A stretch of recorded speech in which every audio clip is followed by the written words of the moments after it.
को जय मसीह की। आज की ऑनलाइन चर्च सर्विस में आप सबको फिर से हम स्वागत करते हैं और मैं आशा करता हूँ आप लोग घर में सुरक्षित है, परमेश्वर की पंखों के तले। सचमुच में परमेश्वर भला है, उसकी करुणा सदा की है। भजन संहिता में लिखा है 104 उसका 33 में इस प्रकार लिखा है, मैं जीवन भर यहोवा के लिए गाता रहूँगा। मैं जीवन भर लिखता है कि मैं जीवन भर गाता रहूँगा। मेरे प्रियो, एक चीज़ हम आपको बताना चाहते हैं, चाहे हमारे परिस्थिति कैसे क्यों ना हो, चाहे हमारे सामने कैसे क्यों ना हो, ये एक विश्वासी के लिए जो हम प्रभु यीशु पर भरोसा करते हैं, ये हमारे लिए एक चिन्ह है कि हम हर समय, हर घड़ी, हर पल, चाहे परिस्थिति कैसा भी हो, उसकी हम आराधना करें, उसकी हम स्तुति करें, उसकी हम महिमा करें। भजन संहिता इस प्रकार लिखा है कि वो जैसा है उसके योग्य उसकी महिमा करिए, उसके योग्य उसको हमको महिमा करें।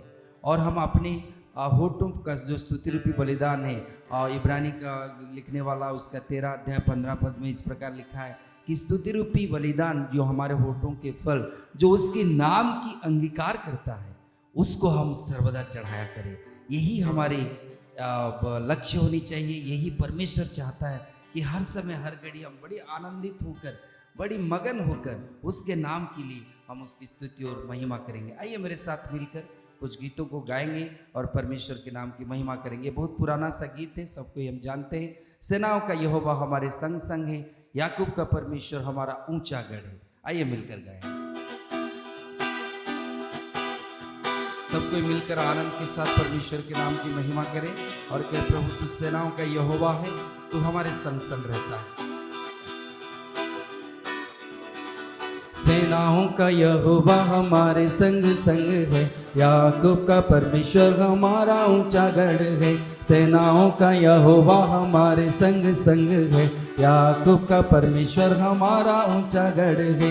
जिसने आकाश बनाया, जिसने पृथ्वी बनाई, ओ जिसने आकाश बनाया, जिसने पृथ्वी बनाई, ओ सर्वशक्तिमान प्रभु है, ओ यहोवा हमारे संग संग है। मिलकर कहें, ओ सर्वशक्तिमान प्रभु है, ओ यहोवा हमारे संग संग है। सेनाओं का यहोवा हमारे संग संग है, याकूब का परमेश्वर हमारा ऊंचा गढ़ है। सेनाओं का यहोवा हमारे संग संग है, याकूब का परमेश्वर हमारा ऊंचा गढ़ है। लाजर को जिसने जिलाया, जक्कई को जिसने बचाया, लाजर को जिसने जिलाया, जक्कई को जिसने बचाया, जिसके लिए सब कुछ संभव, ओ यहोवा हमारे संग संग है। जिसके लिए सब कुछ संभव, ओ यहोवा हमारे संग संग है। सेनाओं का यहोवा हमारे संग संग है, याकूब का परमेश्वर हमारा ऊंचा गढ़ है। सेनाओं का यहोवा हमारे संग संग है, याकूब का परमेश्वर हमारा ऊंचा गढ़ है। समुंदर को जिसने दो भागा, जंगल में मार को निकाला, समुंदर को जिसने दो भागा, जंगल में मार को निकाला, जिसके लिए सब कुछ संभव, ओ यहोवा हमारे संग संग है। जिसके लिए सब कुछ संभव, ओ यहोवा हमारे संग संग है। सेनाओं का यहोवा हमारे संग संग है, याकूब का परमेश्वर हमारा ऊंचा गढ़ है। सेनाओं का यहोवा हमारे संग संग है, याकूब का परमेश्वर हमारा ऊंचा गढ़ है। हो जय जयकार, जय जयकार करे। मिलकर मेरे साथ कहे, हो जय जयकार, जय जयकार करे। हो जय जयकार मिलकर, हो जय जयकार, जय जयकार करे। वो है हमारा राजा, वो है हमारा राजा, राजा दुख संकट से बचाता बचाता हम पर अपनी करुणा करता और करता उपकार। वो है हमारा राजा राजा, दुख संकट से बचाता बचाता हम पर अपनी करुणा करता और करता उपकार। क्यों ना उस पर तन मन वारे दे अपना अधिकार। ओ जय जयकार जय जयकार करे, हो जय जयकार, हो जय जयकार जय जयकार करे। परमेश्वर कहता है जब हम उस पर भरोसा रखते हैं, मेरे प्रिय, जो कोई उस पर भरोसा रखता है वो कभी टलता नहीं है। वो परमेश्वर महान और सर्वशक्तिमान ईश्वर है और कहता है उस पर जिसका भरोसा वो कभी नहीं टलेगा। हालेलुया। उस पर जिसका भरोसा भरोसा वो तो कभी न डिगेगा डिगेगा।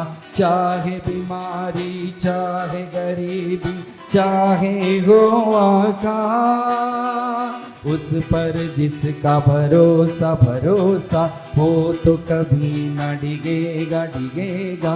चाहे बीमारी चाहे गरीबी चाहे हो आकाश, सब संकट से सब कष्टों से हो जाएगा पार। हो जय जयकार जय जयकार करे, हो जय जयकार, हो जय जयकार जय जयकार करे। एक बार और कहेंगे हो जय जयकार, हो जय जयकार जय जयकार करे। मिलकर के उत्साह मनाऊंगा, उत्साह मनाऊंगा, गीत में गाऊंगा, प्रभु का नया गीत में गाऊंगा। मिलकर कहेंगे उत्साह मनाऊंगा, गीत में गाऊंगा, प्रभु का नया गीत में गाऊंगा। स्तुति करूंगा, स्तुति करूंगा, प्रभु का नया गीत में गाऊंगा। स्तुति करूंगा, प्रभु का नया गीत में गाऊंगा। उत्साह मनाऊंगा, उत्साह मनाऊंगा, गीत में गाऊंगा, प्रभु का नया गीत में गाऊंगा। उत्साह मनाऊंगा, गीत में गाऊंगा, प्रभु का नया गीत में गाऊंगा। स्तुति करूंगा, स्तुति करूंगा, प्रभु का नया गीत में गाऊंगा। स्तुति करूंगा, प्रभु का नया गीत में गाऊंगा। I will celebrate, I will celebrate, sing unto the Lord, I will sing to him a new song.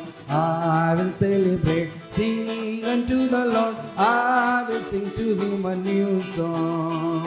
I will praise him, I will sing to him a new song.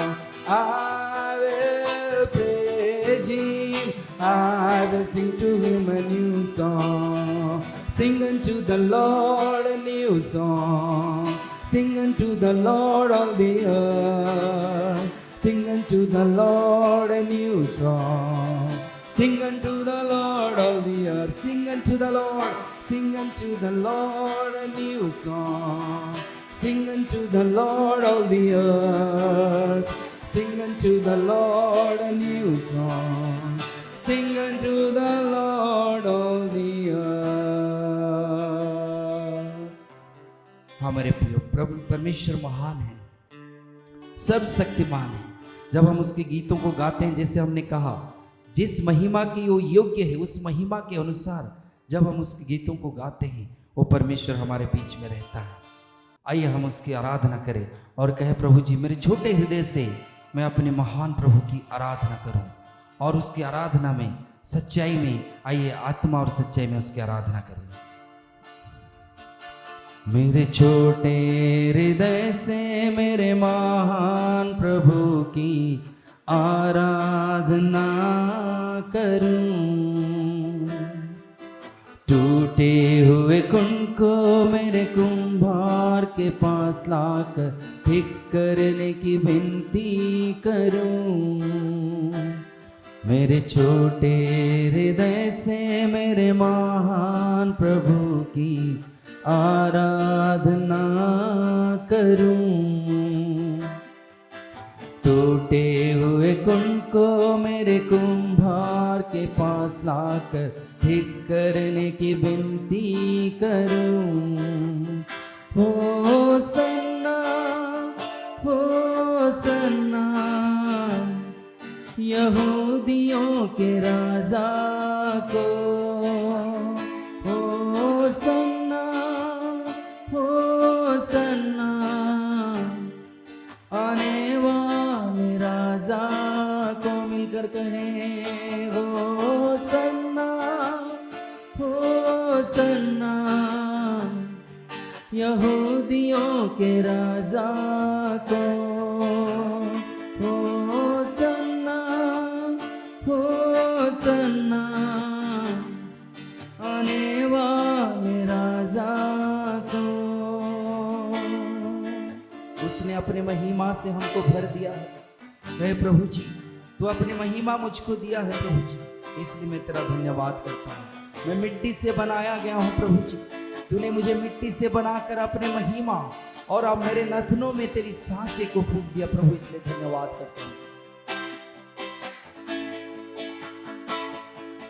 मिट्टी से बनाया गया हूँ, फिर मिट्टी में जा मिलूं।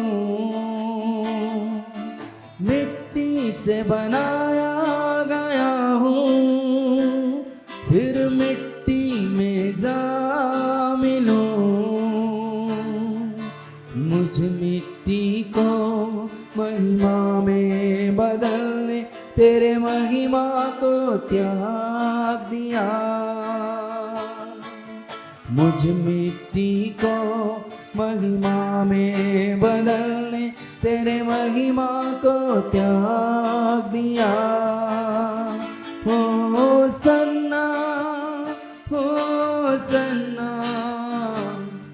यहूदियों के राजा को। हो सन्ना आने वाले राजा को। हो सन्ना यहूदियों के राजा को। हो सन्ना आने वाले राजा को। हालेलुया, तेरी आराधना प्रभु, तेरी स्तुति हो, तेरी महिमा करते हैं प्रभु जी। तूने अपनी महिमा से हम सब को भरा है प्रभु जी, मैं इसलिए आपका नाम का धन्यवाद करता हूं प्रभु। तूने मुझसे प्रभु पिता परमेश्वर अनंत प्रेम से प्रेम किया है प्रभु जी। Thank you Jesus. तेरी महिमा मैं गाऊं सदा, तेरी महिमा मैं गाऊं सदा। तेरी आराधना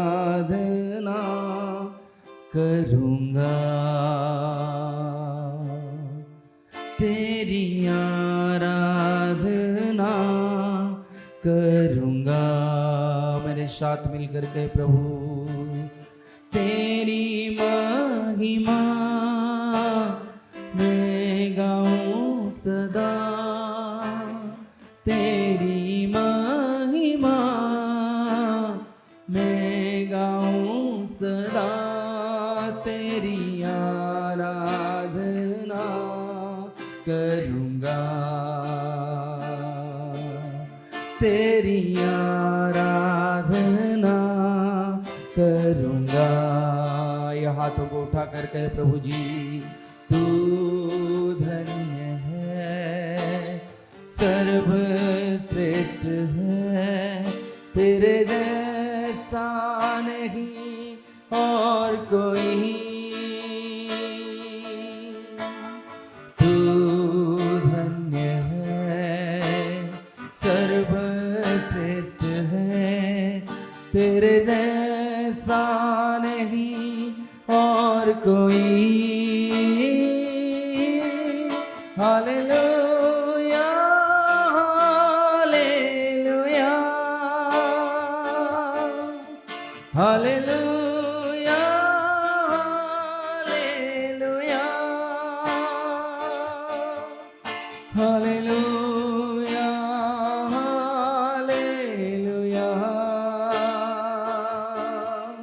हालेलुया हालेलुया। तुझे छोड़कर मैं न जाऊंगा, प्रभु तेरे से वादा करता हूँ, तुझे छोड़कर मैं न जाऊंगा, तेरे साथ साथ मैं चलूंगा। एक नूर के समान चलूंगा। तू धन्य है, सर्वश्रेष्ठ है, तेरे जैसा नहीं और कोई। तू धन्य है, सर्वश्रेष्ठ है, तेरे जैसा नहीं और कोई। Hallelujah hallelujah hallelujah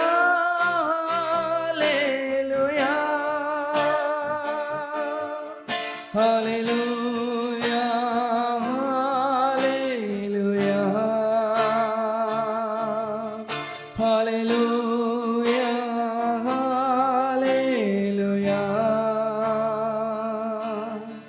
hallelujah hallelujah hallelujah. Yes Lord. प्रभु हम आपकी तारीफ, आपकी प्रशंसा करते हैं। हमारे मध्य में आपकी उपस्थिति के लिए आपका धन्यवाद करते हैं। सारी आदर महिमा जलाल खुदावन हम आपको देते हैं, यीशु मसीहा के नाम से। परमेश्वर आप सबको आशीष दे। सो मेरे प्रियो, फिर से एक बार मैं प्रभु यीशु मसीह के नाम में आप सबों का अभिवादन करता हूँ, स्वागत करता हूँ। जितने लोग आज इस कार्यक्रम से जुड़ रहे हैं, परमेश्वर अनुग्रहकारी है, दयालु है और लगातार वो हमसे बातचीत कर रहा है और हमें अपने राज्य के लिए तैयार कर रहा है। और मैं विश्वास करता हूँ कि आज का संदेश भी हमारे लिए बहुत ही उपयोगी होगा कि हम अपने जीवन को जो है परमेश्वर के राज्य के लिए तैयार करने पाएं। तो आइए हम लोग जो है बहुत ही ध्यानपूर्वक परमेश्वर के वचन को सुने। और आज एक नए विषय पर मैं आपसे बातचीत करने वाला हूं और इस विषय का जो शीर्षक है वह है परीक्षा, टेम्पटेशन, जिसका आज पहला हिस्सा मैं आप सबों के साथ बांटूंगा। यह एक बहुत ही महत्वपूर्ण विषय है जिसके विषय में हमें समझ होना चाहिए, ताकि जो है हम लोग जो है अपने आप को, जो परमेश्वर की योजना है इस संबंध में, उसमें हम अपने आप को खरे उतार सके। इस अध्ययन के लिए हम लोग जो वचन आज चुने हैं वो है याकूब की पत्री और उसका 1:12 पद, जिसमें लिखा है, धन्य है वह मनुष्य जो परीक्षा में स्थिर रहता है, क्योंकि वह खरा निकलकर जीवन का वह मुकुट पाएगा जिसकी प्रतिज्ञा प्रभु ने अपने प्रेम करने वालों से की है। एक बार फिर मैं रिपीट करता हूं, धन्य है वह मनुष्य जो परीक्षा में स्थिर रहता है, क्योंकि वह खरा निकलकर जीवन का वह मुकुट पाएगा जिसकी प्रतिज्ञा प्रभु ने अपने प्रेम करने वालों से की है। सो मेरे प्रियो, यह एक विषय है बाइबल में, बहुत ही गंभीर विषय है और जिसको लेकर के परमेश्वर ने एक बहुत बड़ी बात कहा है कि जो लोग परीक्षा में स्थिर रहेंगे और खरा निकलेंगे उनको वो जीवन का मुकुट देगा। सो मेरे प्रियो, आइए हम लोग आज इस विषय पर विचार करें और इसको हम लोग बहुत अच्छी तरह से समझ लें, क्योंकि परीक्षा से हर किसी को गुजरना है। हम अपने दुनियावी जीवन में भी देखते हैं, बहुत सारी परीक्षा वो को हम देखते हैं। एज ए स्टूडेंट हम पढ़ते हैं तो हम परीक्षा लिखते हैं, हमारे सामने कई ऐसे समय आता है जो हमारे लिए परीक्षा होता है। सो इसे समझना बहुत जरूरी है, लेकिन हम इसे सांसारिक रीति से नहीं, लेकिन बाइबल के अनुसार परीक्षा क्या है इसे हम समझेंगे, क्योंकि प्रभु के वचन में लिखा है कि धन्य है वह मनुष्य जो परीक्षा में स्थिर रहता है। सो बाइबल के अनुसार परीक्षा क्या है, या बाइबल के अनुसार परीक्षा की क्या परिभाषा है। बहुत ध्यान से सुनिए, बहुत ही सिंपल, बहुत ही साधारण से परिभाषा मैं आपके सामने रखना चाहता हूं और मैं विश्वास करता हूं ये सभी के समझ में आ जाएगा। परीक्षा एक परख है जिसमें मनुष्य की जांच होती है कि वह अपने चुनाव के स्वतंत्रता में परमेश्वर के प्रति विश्वास योग्य रहता है या विश्वासघात करता है। एक बार फिर रिपीट करता हूं क्योंकि महत्वपूर्ण है आपसे। परीक्षा एक परख है जिसमें हर मनुष्य की जांच होती है कि वह अपने चुनाव की स्वतंत्रता में, उसका मतलब हर किसी के पास चुनाव करने की स्वतंत्रता है, उस चुनाव की स्वतंत्रता में वो परमेश्वर के प्रति विश्वास योग्य रहता है या विश्वासघात करता है। टेम्पटेशन इज ए ट्रायल और test in which man has free choice of being faithful और अनफेथफुल टू गॉड। मैं एक उदाहरण आपके सामने रखना चाहता हूं। जब मैं इस परिभाषा को रखा हूं उदाहरण के लिए, जब हम लोग बाइबल को पढ़ते हैं तो बाइबल हमें विभिन्न प्रकार की शिक्षाओं को देता है और वो शिक्षा पर हमें चलना होता है और प्रभु चाहता है कि हम लोग उनके उन वचनों को सुने। उदाहरण के लिए बाइबल में प्रभु यीशु मसीह कहते हैं कि तुम एक दूसरे को क्षमा करो। क्षमा करने की नौबत तब आती है जब हमारे प्रति कोई ऐसा अपराध करता है जिससे हमको चोट पहुंचता, हमको तकलीफ होती है या हमको हानि होती है। तो ऐसे समय में यीशु मसीह ने कहा है कि तुम उन्हें माफ कर देना। अब अचानक से किसी के साथ आपका कुछ ऐसा हो गया, आपको उसने चोट पहुंचाया, उन्होंने आपको तकलीफ दी या आपको परेशान किया, और स्वाभाविक है कि मनुष्य के जो भावनाओं में कई ऐसी बातें हैं जो उसका प्रतिक्रिया जो है ठीक किसी को बदला देने की होती है या उनसे उनका भी अपमान करने की इच्छा होता है या तो उस व्यक्ति से रिश्ता तोड़ लेने का जो है एक विचार आता है। लेकिन अभी हमारे पास एक परीक्षा है। जो वचन हमने सीखा था और जाना था, याद रखिए जितना वचन आप सीखते हैं, बाइबल में पढ़ते हैं ना, उसके कारण आपके जीवन में परीक्षा आएगी, यानी कि आपकी परख होगी, उस वचन के प्रति आपकी परख होगी। अगर इतना सब होने के बाद, आपकी भावना को चोट पहुंचने के बाद या आपको हानि पहुंचने के बाद भी अगर आप उस व्यक्ति को माफ कर देते हैं तो आप अपने परमेश्वर के प्रति विश्वास योग्य है।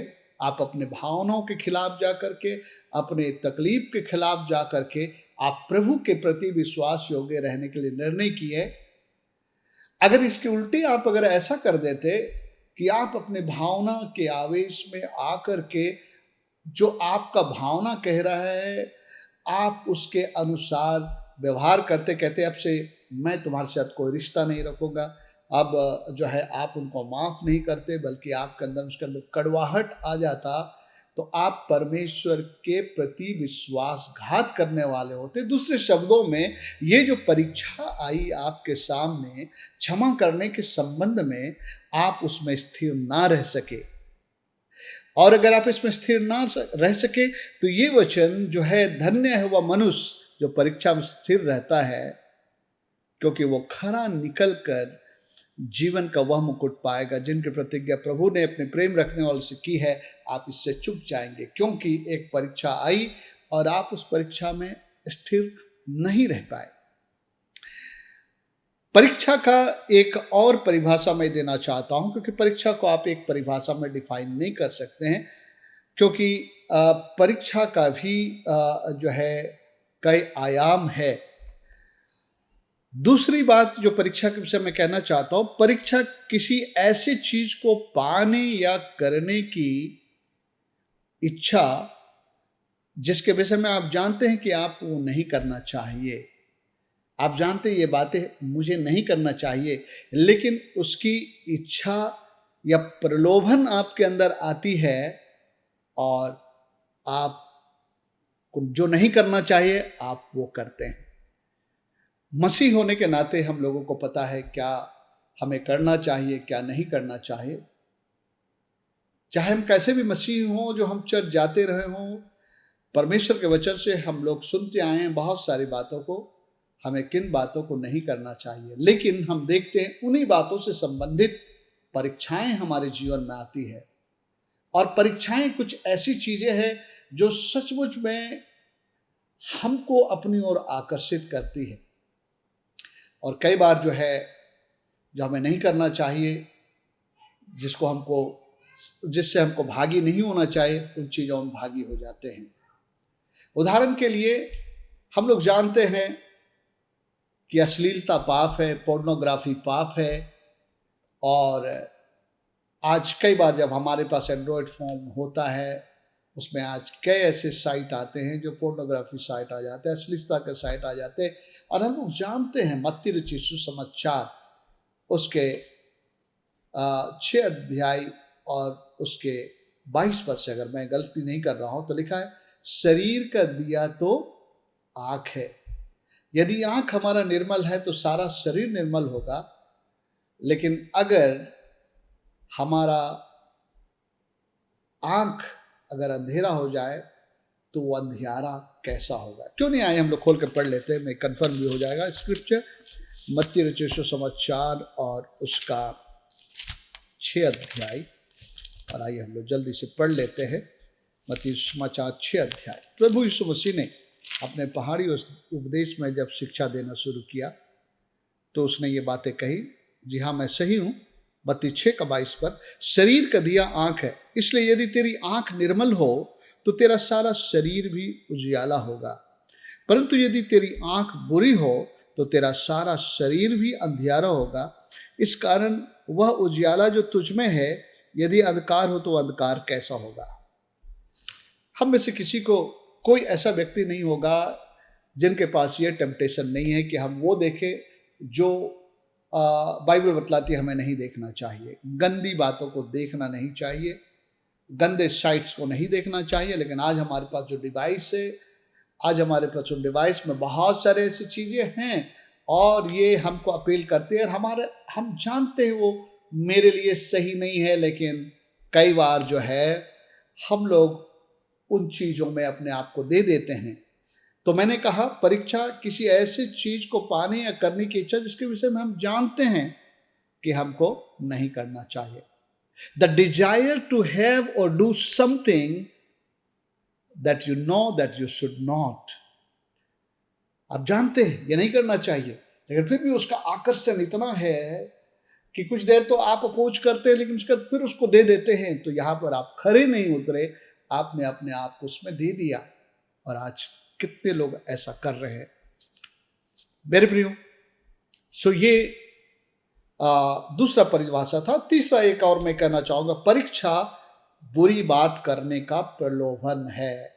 एक प्रकार की प्रलोभन है बुरी बातों को करने के लिए, enticement of doing evil things. So ये है परीक्षा। और मेरे प्रियो, कभी कभी जब हम परीक्षा की बात करते हैं तो लोग तुरंत जो है पापपूर्ण अशुद्ध बातों की परीक्षा के बारे में वो लोग सोचते हैं तुरंत। लेकिन मैं आपको बतलाना चाहता हूं कि बाइबल के अनुसार अगर हम लोग उसको कैटेगराइज करें तो परीक्षा को हम लोग दो कैटेगरी में डाल सकते हैं, जिसको मैं कहता हूं नंबर 1 अच्छी परीक्षा और नंबर 2 बुरी परीक्षा। अच्छी परीक्षा और बुरी परीक्षा दोनों प्रकार की परीक्षा है। और मैंने बताया परीक्षा का अर्थ क्या है।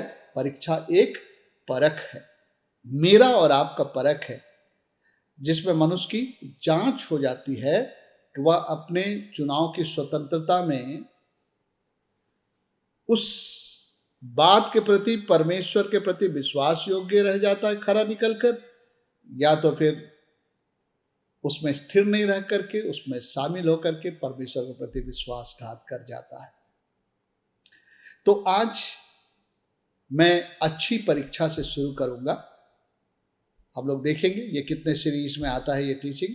आज हमारा पहला दिन है। मैंने कहा कि मैं खुद जो इस बाइबल के अनुसार इस परीक्षा को, जो मेरा अनुभव है, जो मेरा अध्ययन है, उसके अनुसार मैं इसको दो कैटेगरी में डालकर देखता हूं। एक है अच्छी परीक्षा और दूसरी है बुरी परीक्षा। दोनों को हम लोग बहुत ही जो है अच्छी रीति से अध्ययन करेंगे। तो आइए हम लोग देखें अच्छी परीक्षा के विषय में। अच्छी परीक्षा का स्रोत स्वयं प्रभु हैं, जो ऐसी बातों को हमारे जीवन में होने देते हैं या होने की अनुमति देते हैं, जो कई बार कष्टदायक भी होता है, क्लेशों से भरा हुआ होता है।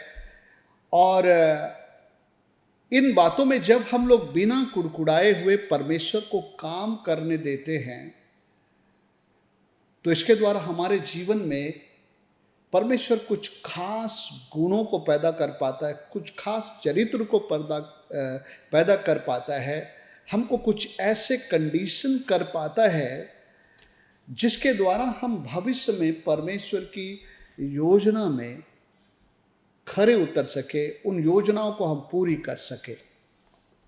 कई बार परमेश्वर हमारे जीवन में ऐसे परिस्थितियों को आने देता है और परमेश्वर बहुत दिनों तक हमको छोड़ देता है उन परिस्थितियों में।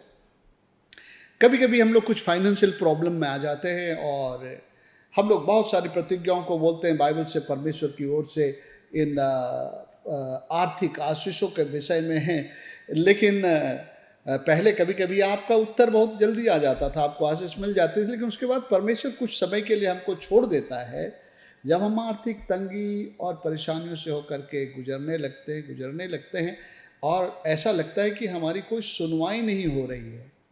हम बाइबल के वचनों को बोलते हैं, प्रतिज्ञाओं को बोलते हैं, लेकिन कुछ ऐसा हो नहीं रहा है, या तो हम किसी और दूसरे समस्याओं में पड़ जाते हैं और हम चाहते हैं कि हमारी समस्या तुरंत चली जाए, लेकिन ऐसा होता नहीं। कभी कभी वो समस्याएं काफ़ी दिनों तक खिंचता है और अच्छी बात है हम उस घड़ी प्रार्थना करें कि प्रभु ये मेरी समस्या को आप दूर कर दे। या तो इवन आप कभी कभी हमको लगता है कि शैतान ने समस्या मेरे लिए क्रिएट किया है, तो हम उसको कमांड कर सकते हैं। ये बात है कि अगर हम विश्वासी हैं और अगर शैतान का किया कराया कुछ है तो हमारी आज्ञा को शैतान को मानना पड़ेगा, क्योंकि बाइबल में लिखा है याकूब के पत्री में 4 के 7 पद में अपने आप को परमेश्वर के अधीन करो, शैतान का सामना करो और भाग निकलेगा। अगर आपने शैतान को भी डांट दिया लेकिन समस्या गई नहीं, तो ये साफ है कि शैतान की ओर से नहीं है। और अगर आपने फिर प्रभु से प्रार्थना की, प्रभु मेरे जीवन में ये बातें हैं, ये कष्ट है, मुसीबतें हैं, इसको तो दूर कर प्यारे पिता परमेश्वर, जल्दी दूर कर। अगर आपने ये भी दुआ कर लिया लेकिन अगर वो दूर नहीं हो रहा है, तो अब जो है आप समझ लीजिए कि आपके जीवन में कोई एक ऐसा समय है जब आपको उसमें से गुजरना है। लेकिन यही समय जो है बहुत इम्पोर्टेंट होता है। जब आप ऐसे समय से आप गुजर रहे हैं, आपको लगता है आप प्रभु के प्रति बहुत विश्वास योग्य भी हैं और परमेश्वर के अनुग्रह को पाने के पात्र भी हैं, लेकिन जो है आपका कोई जो है सुनवाई परमेश्वर से नहीं हो रहा है और आपको लग रहा है कि प्रभु ने अपनी आंखें आपकी ओर से हटा लिया है, आपकी ओर कोई दृष्टि नहीं कर रहा है, और ये बीच में आप बड़ी बेचैनी और परेशानी में आने लगते हैं। ऐसा समय हमारे लिए ये परीक्षा का घड़ी है। और इस परीक्षा के घड़ी में क्या आप फिर भी बिल्कुल शांत होकर अपने प्रभु पर भरोसा करते हुए, विश्वास करते हुए, धीरज से अपने आप को प्रभु के हाथ के नीचे रखे हुए आप परमेश्वर को जैसा आप लगातार प्रेम करते आए, उसका धन्यवाद करते हैं, उसकी स्तुति करते आए, वैसे ही आप लगातार करते चले जाएंगे या आप कुड़कुड़ाने लगेंगे? मेरे प्रियो, हम लोग जानते हैं परमेश्वर ने इस्राएलियों को जो है मिस्र के बंधुआई से निकाला था, प्रतिज्ञा किया था कि मैं तुम्हें जो हूँ कनान देश ले जाऊंगा जहाँ दूध और मधु की धाराएं बहती है, वहाँ तुम्हें कोई डराएगा नहीं और तुम वहाँ स्वतंत्र आज़ाद होगे। लेकिन परमेश्वर ने वो 11 दिन की जो दूरी थी, परमेश्वर ने चुना को इनको लंबे रास्ते से ले जाए, और ये उन लोगों के लिए परीक्षा थी, उनके धीरज की परीक्षा थी, ये उनके जीवन में जो है एक प्रकार का टेस्ट था। जब चीज़ें कठिन होने लगती थी, जब चीज़ें थोड़ी तकलीफ दे होने लगती थी, परमेश्वर कई बार क्राइसिस से जाने देता था।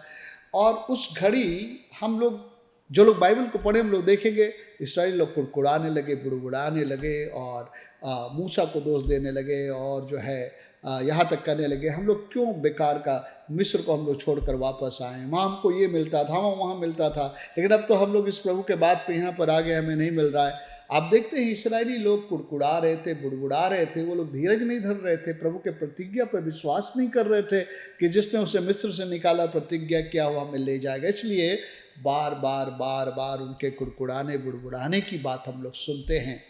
सो ये पिक्चर है उनके टेस्ट के समय में वो अपने प्रभु पर कितना भरोसा कर रहे हैं, बात का पता चल रहा है। उनको लग रहा है कि शायद परमेश्वर हमारे साथ नहीं चलेगा, परमेश्वर हमें नहीं ले जाएगा, हमको धोखा हो गया है। इसलिए वो लोग जो है अधीर हो करके जो है वो बहुत किस्म के जो है वो बलवा वगैरह करने लगे। मेरे प्रियो, सो परीक्षाओं के बीच में जब हम होकर के गुजरते हैं, और याद रखिए अगर परमेश्वर हमें किसी बातों से होकर के गुजरने दे रहा है तो हमारे एक ट्रायल है और एक हमारा टेस्ट है।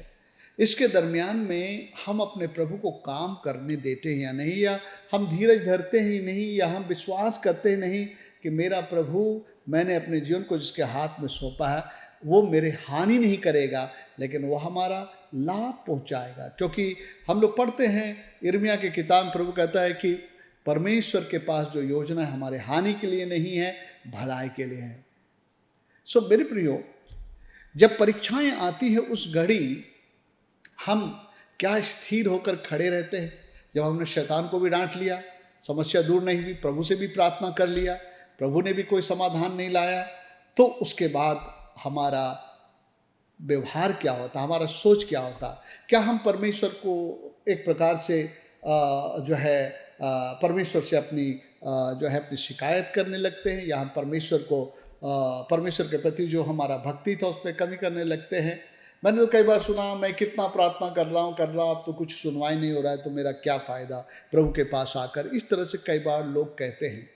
लेकिन मेरे प्रियो, मैं आपको बताना चाहता हूँ, परमेश्वर हमारे जीवन में जो एक टेस्ट और ट्रायल लेकर के आता है, एक परख या जांच को लाता है कि इसमें से मैं इनको गुजार रहा हूँ और इसमें से ये जाने के लिए कितना तैयार हैं।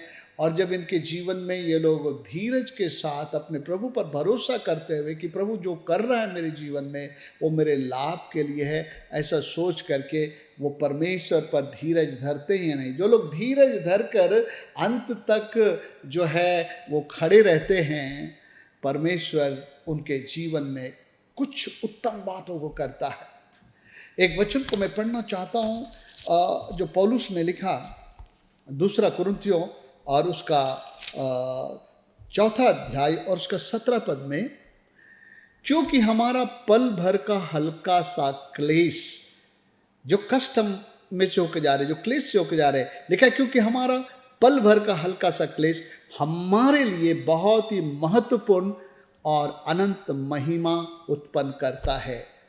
इस टेस्ट के दरमियान जब हम प्रभु के हाथों के नीचे अधीन रहते हैं, विश्वास करते हुए ठीक है जो भी हो रहा है परमेश्वर हमारे जीवन में मुझे अलाउ किया है, जो करना था मुझे प्रार्थना करना था, शैतान को डांटना था, सब मैंने कर लिया कि अभी भी नहीं जा रहा। तो इसमें अपने आप को प्रभु के अधीन किया, प्रभु मैं अपने आप को आपके अधीन करता हूँ। और जब हम ऐसा करते हैं तो परमेश्वर हमारे अंदर कोई ऐसे चरित्र को उत्पन्न करता है, हमारे अंदर ऐसे कोई एबिलिटी को उत्पन्न करता है, हमारे अंदर एक ऐसी ताकत को डालता है, या हमारे अंदर एक ऐसे तेजीपन या शार्पनेस को लाता है जो आने वाले भविष्य में परमेश्वर की योजना को पूरा करने में हम सफल हो पाएंगे। अगर वो काम परमेश्वर हमारे जीवन में नहीं कर पाया तो जो भी कि हमारे पास विजन होगा, हमारे पास दर्शन होगा, हमारे पास बहुत सारे ड्रीम्स होंगे, हमको लगेगा कि मेरे अंदर में काफ़ी क्षमताएं हैं, काफ़ी कैलिबर है, लेकिन फिर भी आप असफल हो जाएंगे, आप उनको हैंडल नहीं कर पाएंगे। इसलिए परमेश्वर जो है लोगों के जीवन में कुछ ऐसे समयों को लाता है जहाँ पर वो हमको परखता है कि हम उसमें स्थिर रहते हैं नहीं। कभी कभी परमेश्वर ऐसे लोगों के आपके इर्द गिर्द रख देगा जो आपको हमेशा परेशान करने वाले होंगे आपके जीवन में, और वो भी आपके लिए परख है। उनके द्वारा दिए गए परेशानी के बीच में आप कैसा व्यवहार करते हैं, परमेश्वर के प्रति विश्वास योग्य रहते हैं अपने चुनाव करने के लिए, अपने व्यवहार के लिए, या विश्वासघात करते हैं। सो मेरे प्रियो, अगर ये क्लेश और कष्ट का समय, परेशानी का समय से आप गुजरते हैं, अगर उस घड़ी आपका मन परमेश्वर के प्रति कटु नहीं होता है, परमेश्वर के प्रति आपका प्रेम जैसा कहता है ऐसा बना रहता है, तो मेरे प्रियो आप परीक्षा में स्थिर हैं। मैं एक पास्टर आंध्र प्रदेश में एक बार मैं भीमावरम नाम के जगह पे गया, और वहाँ पर एक पास्टर मुझसे कहे कि मेरे बेटे से आप बात करिएगा सर्विस के बाद, क्योंकि वो चर्च में नहीं बैठता है, चर्च में नहीं बैठता है। तो जब मैंने उनसे, वो पहले बहुत एक्टिव था, बहुत सारी चीज़ें किया करता था, यूथ मीटिंग लीड करता था, लेकिन अब वो चर्च में नहीं बैठता है, तो आप उनसे बात करिएगा। तो मैं उनसे बातचीत किया, तो कुछ कुछ बातें उनके जीवन में जो उसकी आकांक्षाएं थी नहीं हो पाई, और वो अपनी एक बहन से प्यार करता था जो बीमार हो गई और बीमारी के कारण मर गई, जिसके लिए उसने प्रार्थना किया था। तो ये सारी बातें जब हुई तो उसने बोला कि परमेश्वर मेरे लिए क्या किया, प्रभु के पीछे चल के मुझे क्या मिला, तो मैं क्यों चर्च में बैठूं।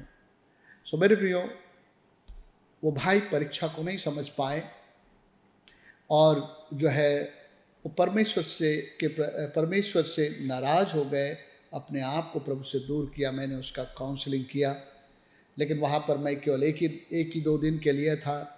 मेरे काउंसलिंग का उससे क्या असर हुआ मुझे नहीं पता, इसके बारे में मुझे और जानकारी नहीं मुझे मिली, क्योंकि मैं दूसरे शहर में चला गया। लेकिन कुछ परीक्षाएं उनके जीवन में आए, और जिसके कारण उसका मन प्रभु से फिर गया।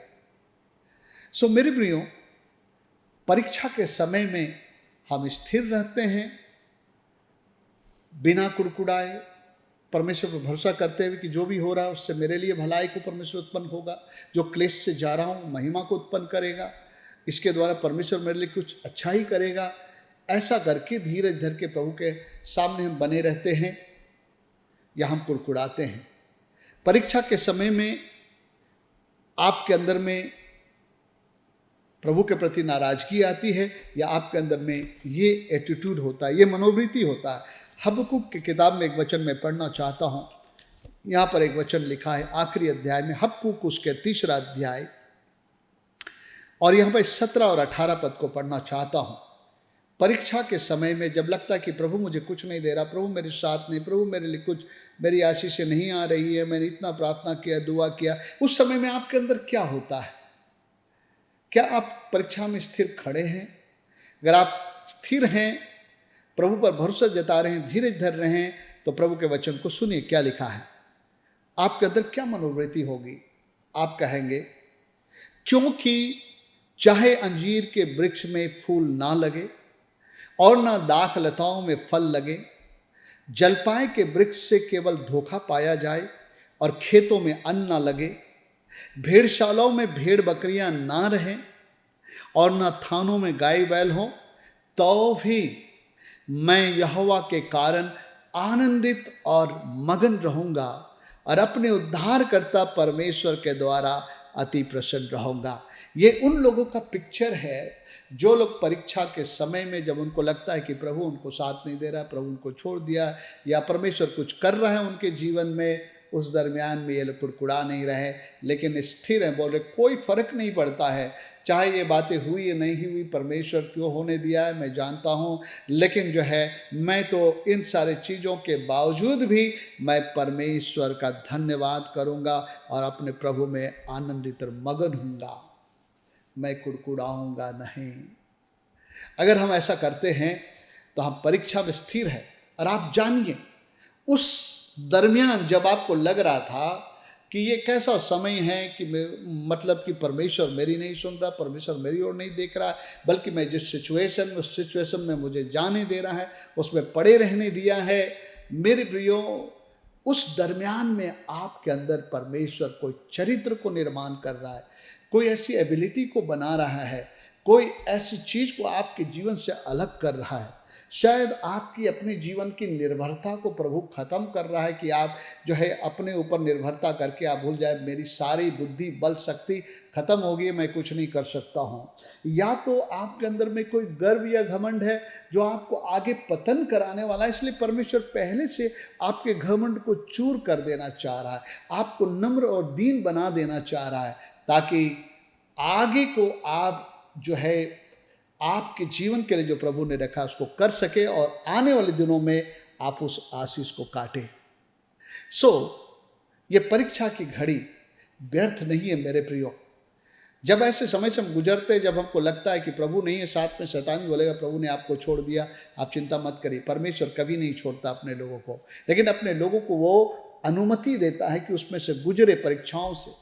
बाइबल बताती है कि अय्यूब को परमेश्वर परीक्षा से गुजरने की स्थिति में डाला। शैतान ने चैलेंज किया प्रभु से कि जो है अय्यूब यूं ही थोड़ी तुम आपके पीछे चलता है, अगर आप उसको छोड़ दे, उनको आशीष देना बंद कर दे, तब पता चलेगा। और परमेश्वर ने एक अनुमति दिया कि अय्यूब के जीवन में एक स्थिति आए और उसकी परख हो। परमेश्वर हमारे जीवन में परख तो लाता है। उस समय हमारा एटीट्यूड क्या है? क्या हम प्रभु के हाथों में दीन होकर के रहते हैं, बिना कुड़कुड़ाए परमेश्वर को धन्यवाद स्तुति करते हैं? आपको मालूम है पहला थिस्सलुनीकी उसके 5:17 में क्या लिखा है? बाइबल में यहाँ लिखा है कि हमें हर समय परमेश्वर का धन्यवाद करना चाहिए। हर समय मतलब जब अच्छे समय है उस समय भी, और जब अच्छे समय नहीं है उस समय भी हमारा एटीट्यूड अपने प्रभु के प्रति जो हमेशा अच्छा बना रहे। आइए मैं जल्दी से पढ़ता हूँ पहला थिस्सलुनीकी उसका 5 अध्याय और 18 पद। ओके, हर बात में धन्यवाद करो क्योंकि तुम्हारे लिए मसीह यीशु में परमेश्वर की यही इच्छा है। हर बात में धन्यवाद करो। जब परमेश्वर आपको आशीष दे रहा, आपके साथ है, बड़ी अच्छी बातें कर रहा, डील कर रहा, आपको लग रहा परमेश्वर मेरे बगल में मेरे साथ है, मुझे घेरे हुए है और बहुत बोलता, उस समय भी धन्यवादी करो। और अगर परमेश्वर किसी प्रकार की एक टेस्ट में हमको डाल देता है तो जो है उस समय भी हम धन्यवादी बने रहें। मेरे प्रिय, इसके लिए एक मैं उदाहरण आपको देना चाहता हूँ। जो मैं आपको बतला रहा हूँ उसका एक उदाहरण मैं देना चाहता हूँ, और ये उदाहरण है यूसुफ की परीक्षा। हम सभी लोग वाकिफ हैं यूसुफ कौन था। यूसुफ याकूब के 12 बेटों में से था और सबसे प्यारा बेटा था। मैं समय बचाने के लिए, ये काफ़ी लंबी स्टोरी इसलिए मैं बाइबल से नहीं पढ़ूंगा, लेकिन मैं आपको चैप्टर बता रहा हूँ, उस चैप्टर को पढ़िएगा, मैं आपको केवल स्टोरी बताऊंगा। और उत्पत्ति की किताब 37 अध्याय से आप मेरे ख्याल से 42 अध्याय तक आप इस स्टोरी को पढ़ेंगे। याकूब के 12 बेटों में से जो है याकूब यूसुफ से बहुत प्रेम करता था। यूसुफ उसका बड़ा प्यारा था। यूसुफ थोड़ा दुलारा भी था और अपने भाइयों की शिकायतें भी लाया करता था। जब अब बाहर जाता था अपने भाइयों की शिकायत आकर के अपने पिताजी को बताया करता था, और इसलिए उनके भाई लोग थोड़ी उससे नाराज भी रहते थे। लेकिन यूसुफ का लाडला था, यूसुफ का दुलारा था। और परमेश्वर ने यूसुफ को प्रकट किया कि भविष्य में यूसुफ कोई बड़ा प्रधान बनने वाला है, जिसमें उसके सारे बड़े भाई लोग भी उसके अधीनता में हैं, दंडवत करेंगे, और उनके माता पिता भी। और आइए कम से कम हम लोग उस हिस्से को पढ़ लेते हैं। उत्पत्ति उसका जो है 37 अध्याय, और हम लोग उस वचन को पढ़ेंगे। उत्पत्ति उसका 37 अध्याय। आइए कुछ हिस्सों को हम पढ़ लेते हैं।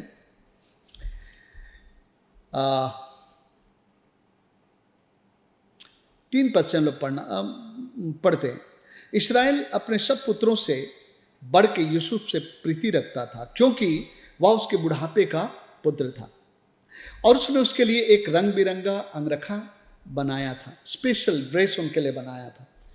परंतु जब उसके भाइयों ने देखा कि हमारा पिता हम सब भाइयों से अधिक उसी से प्रीति रखता है, तब वे उससे बैर करने लगे और उसके साथ ठीक से बात भी नहीं करते थे। और इसके ऊपर और एक बात होती है जो 5 पद में मिलता है।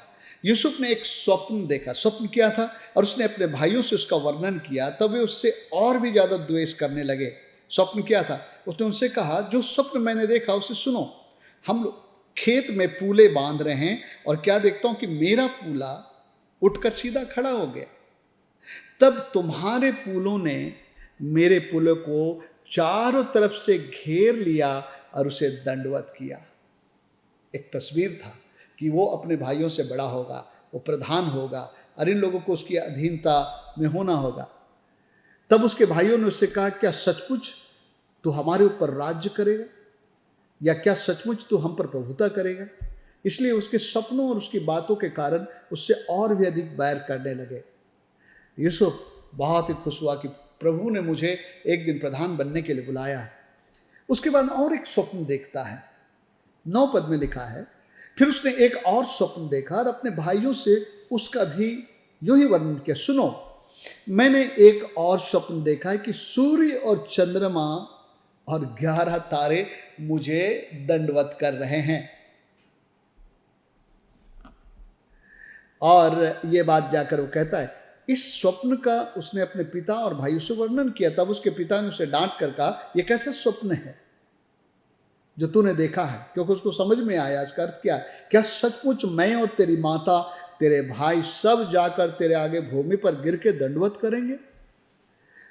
उसके भाई उससे डाह करते थे, पर उसके पिता ने उसके इस वचन को स्मरण रखा कि ये ड्रीम, ये स्वप्न व्यर्थ नहीं है, लेकिन यूसुफ का भविष्य को परमेश्वर ने प्रकट कर दिया है कि यूसुफ एक दिन बड़ा प्रधान बनेगा। उसने अपने मन में इस बात को रखा और यहां से यूसुफ कितना खुश होगा। आप सोचिए कि वो परमेश्वर ने मेरे लिए एक बड़ा भविष्य रखा है, मैं एक दिन कुछ बहुत बड़ा बनने वाला हूं, मैं इतना बड़ा बनूंगा कि मेरे बड़े भाई लोग भी मुझे दंडवत करेंगे, इवन मेरे माता पिता भी मुझे दंडवत करेंगे, और शायद दुनिया के बहुत सारे लोग मुझे दंडवत करेंगे। मैं एक बड़ा व्यक्ति होऊंगा। और उसके अंदर में एक बड़ी खुशी थी। इस स्वप्न में जो है वो शायद खो गया होगा, लेकिन बहुत देर नहीं हुआ कि ऐसी परिस्थितियां यूसुफ के जीवन में हुई। आइए हम लोग देखते, मैं उनको केवल बखान करता हूं, आप जरूर पढ़िएगा 37 अध्याय से लेकर के 42 पूरे स्टोरी को आप पढ़िएगा प्लीज। ये देखने के बाद क्या होता है, लिखा उसके भाइयों ने उससे द्वेष किया और घृणा किया। उसके अपने भाई उनके विरोध हो गए, उससे द्वेष और घृणा करने लगे, मतलब उसको पसंद नहीं करने लगे। और इसलिए एक दिन जब वो उसके पिता उसको भेजते, जाकर अपने भाइयों का हाल खबर लेकर आ, कुछ उनके लेकर जा, उनके लिए और लेकर के आना। और जब वो वहाँ पर गया तो उन्होंने कहा कि देखो वो स्वप्न देखने वाला आ रहा है, जो ये बात को जता रहा है कि एक दिन हमको इसकी अधीनता करनी पड़ेगी, तो आओ हम लोग इसको मार डालें। और वो लोग उसको मार डालना चाहते थे, लेकिन रूबेन ऐसा नहीं होने देना। रूबेन उन्हें बचाना चाहता था, तो रूबेन ने उससे कहा, नहीं नहीं इसको मत मारो, चलो इसको कुएं में डाल दोगे। एक सूखा कुआं था, उसमें डाल दिया, क्योंकि रूबेन का मन में विचार था कि बाद में मैं इसको निकाल लूँगा यहाँ से और इसको घर पहुँचा दूँगा। लेकिन जब वो लोग खाने के लिए बैठे थे तो तीसरी बात ये हुआ कि एक व्यापारियों का झुंड आ रहा था। ये लोग इस्माइली लोग थे जो व्यापार करते थे, और उन्होंने कहा कि क्यों नहीं हम लोग इसको बेच देते हैं। और उन्होंने यूसुफ को उनके हाथ में जो है बेच दिया। और ये लोग उन जमाने में गुलाम रखा करते थे, तो उन्होंने लेकर कहा कि क्यों नहीं हम लोग मिस्र में जाए, और वहाँ बहुत अच्छा दाम मिलता है गुलामों का।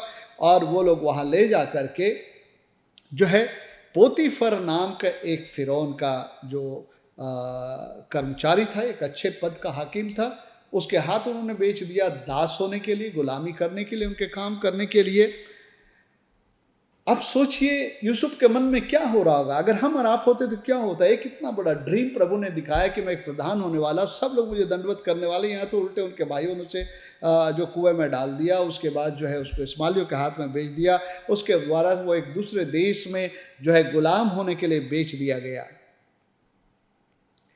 उसके बाद क्या होता है कि उस पोतीफर की पत्नी जो है यूसुफ के जो है सौंदर्य के पीछे फिदा हो गई, और उसके अंदर में एक बुरा विचार आया कि वो यूसुफ उसके साथ सोए, और उसने यूसुफ को बहुत बार परीक्षा में डाला। लेकिन यूसुफ इस परीक्षा में कि तू व्यभिचार ना करना, वो ठान लिया कि मैं ऐसा नहीं करूंगा। उसने कहा कि मैं ऐसा नहीं कर सकता हूं, मेरे स्वामी ने मुझ पर इतना भरोसा किया है, और फिर मैं अपने प्रभु के खिलाफ में काम नहीं कर सकता हूं। और उसने हर बार इनकार किया। लेकिन एक बार घर पर कोई नहीं होने के समय में उसके पत्नी ने उससे जबरदस्ती किया, और इस पर वो अपना ऊपरी वस्त्र छोड़ करके भाग गया। और उसने जो है ऐसी शोरगुल मचाए कि वो उसकी इज्जत लूटने के लिए आया था। और ये बात जब पोतीफर को पता चला तो वो आग बबूला हुआ और उसको जो है बंदगृह में डलवा दिया।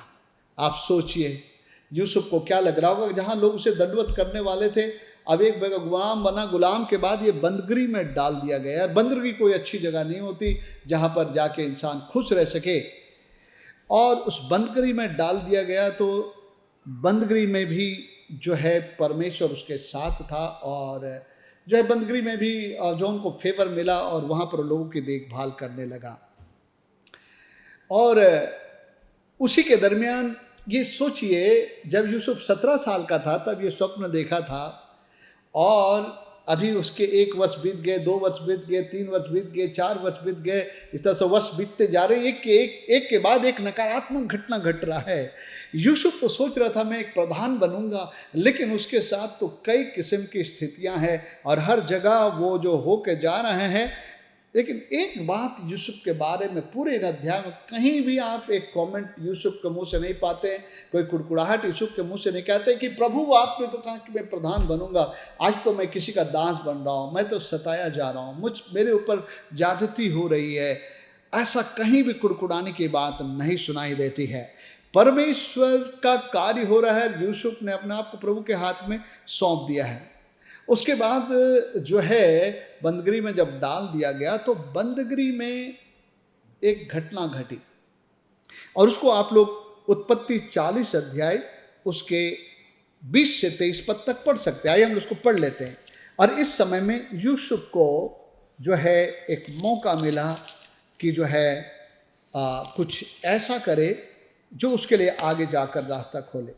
40 अध्याय और उसका 20 से 23 पद में पढ़ता हूँ।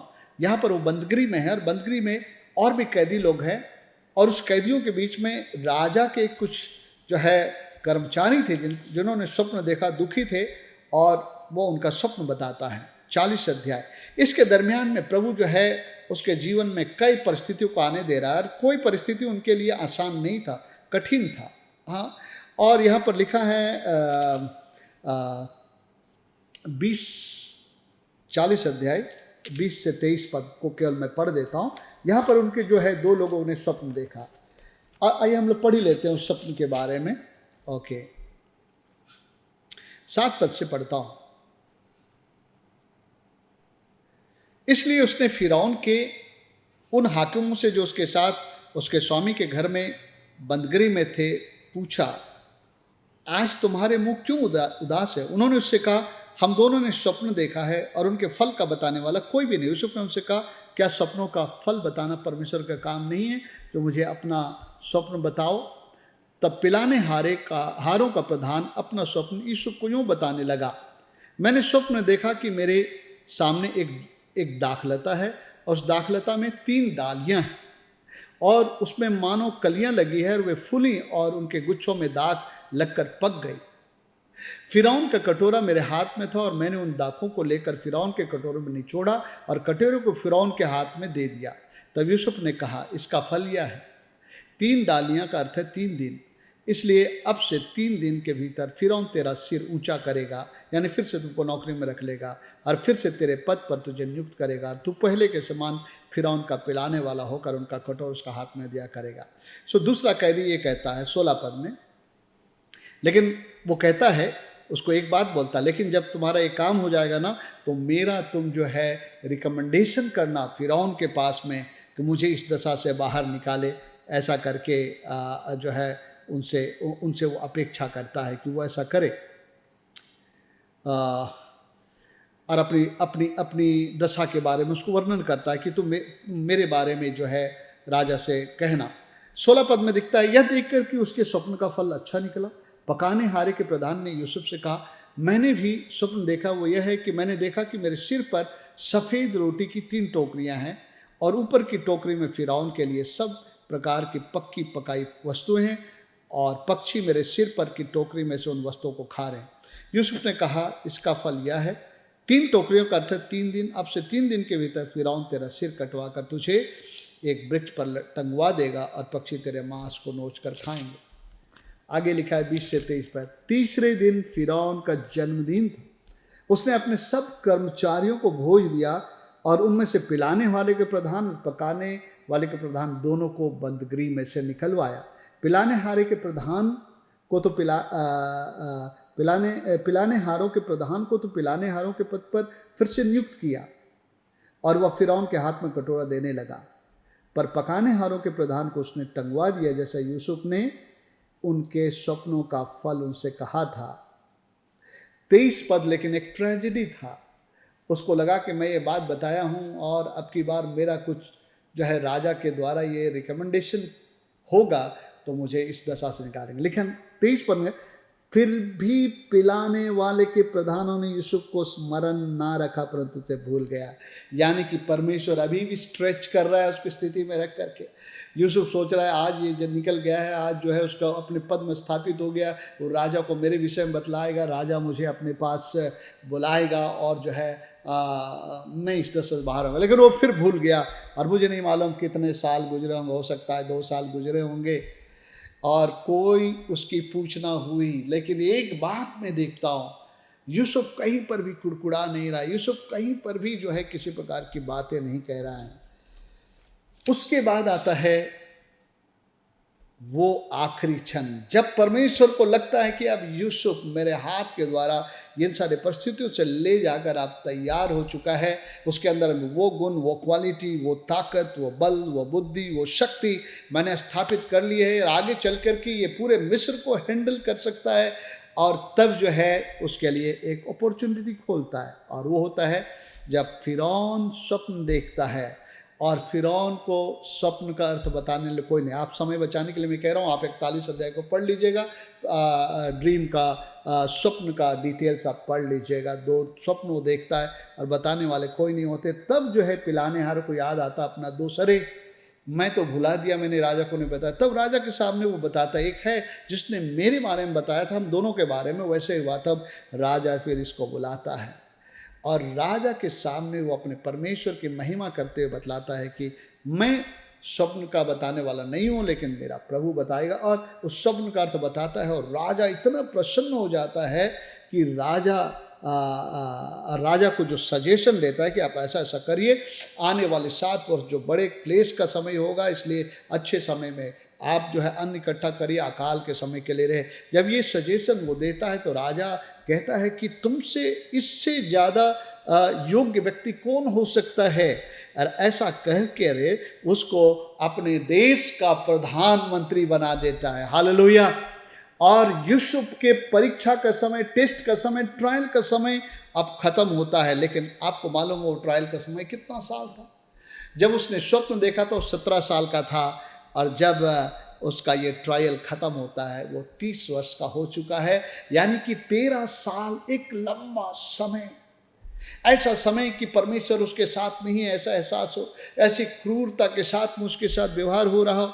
लेकिन यूसुफ परमेश्वर के हाथों के नीचे अपने आप को डाल दिया। आइए हम पढ़ते हैं 33 पद से। इसलिए अब फिरौन किसी समझदार और बुद्धिमान पुरुष को ढूंढ करके उसे मिस्र देश पर प्रधानमंत्री ठहराए, फिरौन यह करे कि देश पर अधिकारियों को नियुक्त करे, और जब तक सुकाल के 7 वर्ष रहे तब तक वह मिस्र देश की उपज का 5वांश लिया करे, और वे इन अच्छे वर्षों में सब प्रकार की भोजन वस्तु इकट्ठा करे, और नगर नगर के भंडार पर भोजन के लिए फिरौन के वश में करके उसकी रक्षा करे। वह भोजन वस्तु अकाल के उन 7 वर्षों के लिए जो मिस्र देश में आएंगे देश के भोजन के लिए रखी रहे, जिससे देश उस अकाल से सत्यानाश ना हो जाए। आगे सुनिए, यह बात फिरौन और उसके सारे कर्मचारियों को अच्छी लगी, इसलिए फिरौन ने अपने कर्मचारियों से कहा, क्या हमको ऐसा पुरुष जैसा यह है जिसमें परमेश्वर का आत्मा रहता है मिल सकता है? फिर फिरौन ने यूसुफ से कहा, परमेश्वर ने जो तुझे इतना ज्ञान दिया है कि तेरे तुल्य कोई समझदार और बुद्धिमान नहीं है, इस कारण तू मेरे घर का अधिकारी होगा, और तेरी आज्ञा के अनुसार मेरी सारी प्रजा चलेगी। केवल राजगद्दी के विषय में मैं तुमसे बड़ा होऊंगा, तुम मिस्र का प्रधानमंत्री होगा, केवल गद्दी में मैं तुमसे बड़ा होऊंगा। और उसके बाद की स्टोरी आप पढ़िएगा, जो स्वप्न उसने देखा था बिल्कुल वैसे ही होता है। यूसुफ के भाई उसको दंडवत करते हैं, माता पिता भी उसको दंडवत करते हैं, और ये स्टोरी यहाँ समाप्त होती है। तो मैं कहना क्या चाह रहा हूँ मेरे प्रियो, परमेश्वर लोगों के जीवन में परीक्षाओं को आने देता है, लाता है। ऐसे समय में हमारा एटीट्यूड क्या है? हम परमेश्वर से कुड़कुड़ाएंगे, यहाँ परमेश्वर के हाथों के नीचे हम दीन हो जाएंगे और परमेश्वर से प्रेम करते हुए लगातार बढ़ते चलेंगे? बल्कि याकूब के उस वचन को मैं पढ़ना चाहता हूँ। अगर हमारी एटीट्यूड ये है तो मेरे प्रियो, एक दिन आप ऐसा बन करके निकलेंगे, एक ऐसा प्रोडक्ट बन करके निकलेंगे कि सब लोगों को वो चाहिए। आपको लोग ढूंढेंगे, आप उनको चाहिए, क्योंकि आपके अंदर में परमेश्वर इतना कुछ कर चुका होगा उस परीक्षा के दरमियान में कि जो है आप में इतनी खूबियाँ आ जाएंगे, इतने क्वालिटीज आ जाएंगे, आपके अंदर इतनी क्षमताएं आ जाएंगे कि लोगों को आपकी ज़रूरत पड़ेगी। इसलिए आइए हम इस वचन को पढ़ते हैं। लेकिन जो ये टेस्ट का समय है ना, वो थोड़ा कष्टदायक होता, क्लेशदायक होता है। और उस समय में याकूब क्या कहता है, हमें उस घड़ी में कैसा होना चाहिए? इसलिए आइए हम लोग पढ़ते हैं याकूब उसका 1 अध्याय, और उसमें इस प्रकार से लिखा है 2 पद में, याकूब 1 अध्याय। हे मेरे भाइयों, जब तुम नाना प्रकार की परीक्षाओं में पढ़ो तो इसको पूरे आनंद की बात समझो। जब आपको लगता है कि आप परमेश्वर नहीं आपके साथ कष्ट से गुजर रहे हैं, परमेश्वर ने छोड़ दिया है, मेरे प्रियो याद रखिएगा, शायद परमेश्वर ने एक परिस्थिति पर आपने प्रार्थना कर लिया, प्रभु ने नहीं हटाया, शैतान को डांट लिया, वो भी नहीं हुआ, तो आप प्रभु के हाथों में दीन हो जाइए।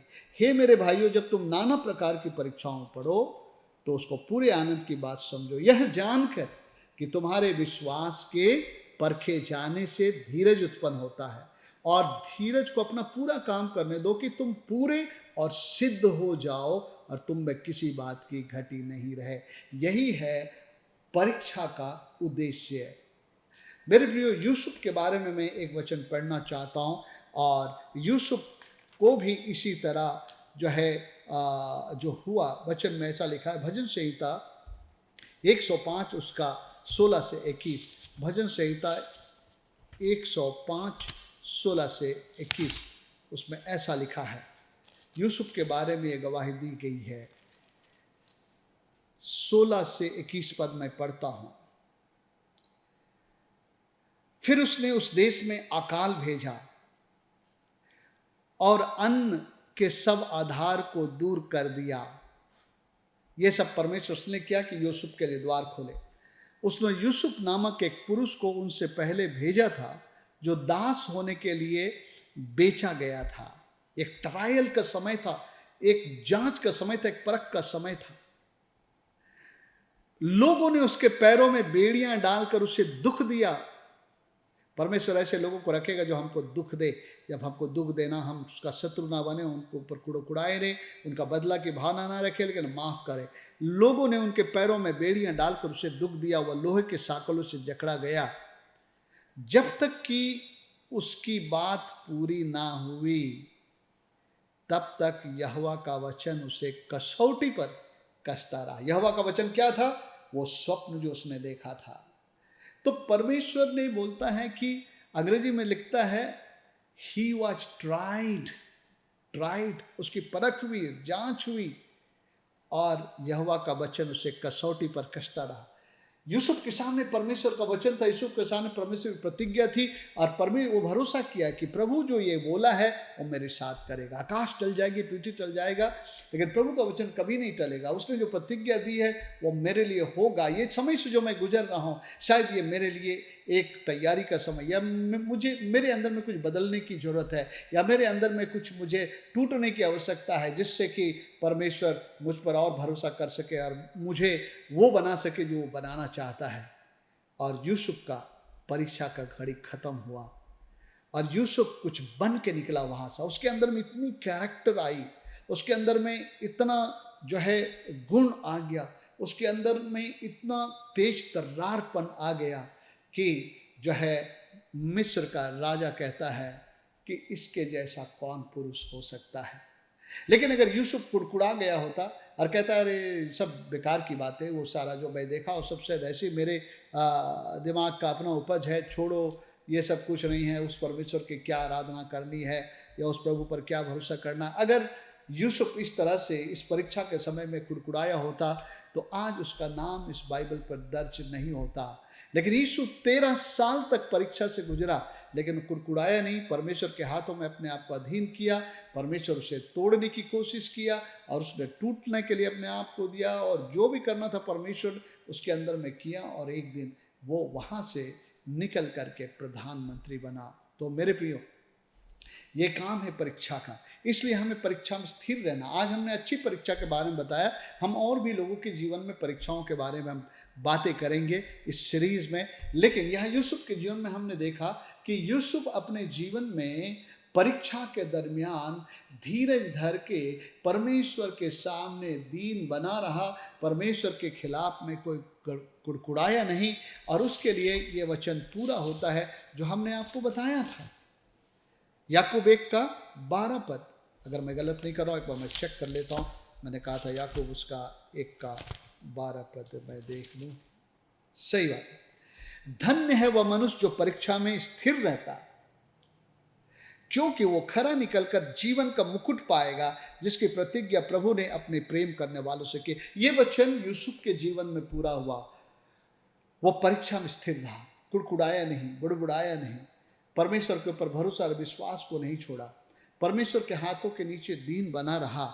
और एक समय आया कि परमेश्वर ने प्रधानमंत्री होने का मुकुट उसके सिर पर रखा, जो न केवल अकाल में दूसरे लोगों को बचाने वाला हुआ, लेकिन अपने परिवार को जो है 70 लोगों को जो है कनान देश में कनान से जो है जो लोग मिस्र देश में आए, और वहाँ पर परमेश्वर उनको फलाया फुलाया, और जो है आज वही इस्राएली जाति आशीषित हुए।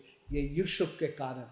यूसुफ धीरज धरे रहा, परीक्षा में स्थिर रहा, और उसने अपना वो मुकुट और ताज को पाया। आज हमारे लिए भी प्रतिज्ञा है, धन्य है वह मनुष्य जो परीक्षा में स्थिर रहता है, क्योंकि वो खरा निकलकर जीवन का मुकुट पाएगा, जिसकी प्रतिज्ञा प्रभु ने अपने प्रेम करने वालों से की। मेरे जीवन में भी मैं भी कई टेस्ट में डाला गया, कई परख वाली स्थिति में मैं डाला गया। मैं प्रभु का धन्यवाद देता हूँ, पवित्र आत्मा की उसने मदद की कि मैं उस परीक्षाओं के बीच में धीरज धरे रहा, प्रभु पर भरोसा करता रहा, विश्वास करता रहा, और परमेश्वर मुझे उस परीक्षा में स्थिर रहने का प्रतिफल दिया। आपके साथ भी परमेश्वर ऐसा ही करना चाहता है। इसलिए जब तुम नाना प्रकार की परीक्षाओं में पढ़ो तो इसे आनंद की बात समझना, उसको नकारात्मक मत लेना, परमेश्वर प्रति कुड़कुड़ाना नहीं, बल्कि हर परिस्थिति में प्रभु के सामने आप स्थिर खड़े रहिएगा। एक बड़ा परिणाम, एक बड़ा जो है आशीष आपके जीवन में, एक बड़ा मुकुट परमेश्वर आपके सिर में रखेगा। सो मेरे प्रियो, एक बार मैं परीक्षा के परिभाषा को दोहराकर अंत करूंगा। सो परीक्षा क्या है? परीक्षा एक परख है। सभी लोग परखे जाएंगे, कोई नहीं है ऐसा जो नहीं परखा गया। बाइबल में अनेक लोग हैं जो परखे गए, और कई लोग स्थिर नहीं रहे, कई लोग स्थिर रहे और खरा निकले, और आज उनका नाम बाइबल में दर्ज है। और वो लोग पूरी दुनिया को प्रभावित किए। परीक्षा एक परख है जिसमें मनुष्य की जांच होती है कि वह अपने चुनाव की स्वतंत्रता में परमेश्वर के प्रति विश्वास योग्य रहता है या विश्वासघात करता है। मेरी ये दुआ है कि हम सभी लोग, परमेश्वर जो भी परीक्षाएं हमारे जीवन में लाता है, जो भी क्लेशों में सबको गुजारता है, जो भी कष्ट देने वाले परीक्षाओं से गुजारता है, हम धीरज धरकर उस पर विश्वास करते हुए कि मेरा प्रभु जो इन बातों को आने दिया इसके द्वारा मेरे लिए एक भलाई है, सहते रहें, उसमें चलते रहें, अंत में आपके लिए मुकुट है। प्रभु आशीष दे। प्यारे पिता परमेश्वर, हम धन्यवाद देते हैं आपके इस वचन के लिए। पिता परमेश्वर, ये वचन हम लोगों से बातचीत करता रहे और इस घड़ी जो लोग किसी परीक्षा में होकर गुजर रहे हैं, अनुग्रह दे कि वो इसको समझकर उसमें बने रहें। अगर कुड़कुड़ा रहे थे तो उससे पश्चाताप कर ले और देखने लगे कि परमेश्वर मेरे जीवन में कुछ अद्भुत करने जा रहा है और सभी लोग परीक्षा में स्थिर रह सके और उन जीवन के मुकुटों को पा सके जो अपने प्रेम करने वालों के लिए आपने रखा है। प्रभु, हम आपको धन्यवाद देते हैं इस वचन के लिए। पिता परमेश्वर, पुत्र परमेश्वर, पवित्र आत्मा परमेश्वर, हम लोग आपका धन्यवाद देते हैं यीशु के नाम में, आमीन। अब हमारे परमेश्वर पिता का प्रेम, उसके पुत्र यीशु का अनुग्रह और पवित्र आत्मा की सहभागिता हम सबों के संगत साथ सदाकाल बनी रहे। आमीन।